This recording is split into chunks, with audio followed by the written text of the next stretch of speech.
নিজের টাকা খরচ করাইছি ভাই, সাপোর্ট করতে বাংলাদেশকে। আমাকে নিয়ে বললে সমস্যা নাই, কিন্তু ওই বাবা মা দিলে যখন গালাগালি করাই কুপা আসলে এটা মানুষ বলে ভাই, বলুক, কিছু বলার নাই ভাই, এটা মানুষ বলতেছে বলুক, অল আউট করুক, ভালো খেলুক, এটাই চাই আসলে। মানুষ যখন আসলে আমাকে নিয়ে বললে সমস্যা নাই, কিন্তু ওই বাবা মা দিলে যখন গালাগালি করাই এটা আসলে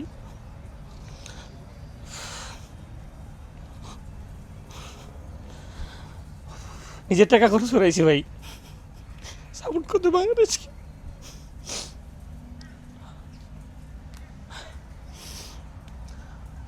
ভাই খেলার রেজাল্ট পড়েন ভাই, দুর্দান্ত ভাই। মানে আমরা এখানেই পিছিয়ে গেছি গা, যে যদি আল্লাহ যদি আমাদের টসটা আমাদের থাকতো, টস যদি আমরা জিততাম তাহলে আজকের দিনটা আমাদেরই থাকতো।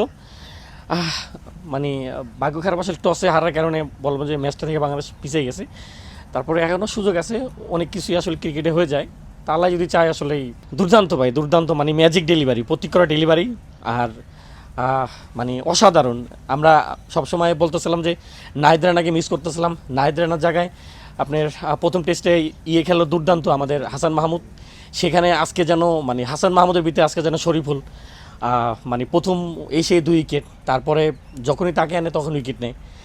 তা সব মিলে আসলেই দুর্দান্ত ভাই। এখন জয় পরাজয় থাকবে, তবে বাংলাদেশ যেন আসলে এই ম্যাচটা প্রশ্ন আসলে অজিরা শেষ পর্যন্ত অনেক অজি আমাদের কাছে এসে আমাদের পতাকা নিয়ে উড়েছে এবং আমাদের সাথে বলতেছিল বাংলাদেশ।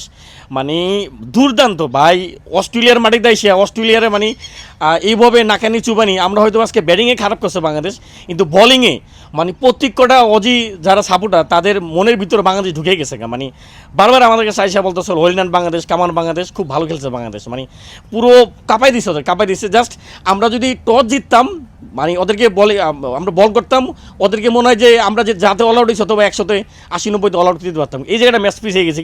তারপর আল্লাহ যদি ভাগ্যে রাখে অনেক কিছু সম্ভব।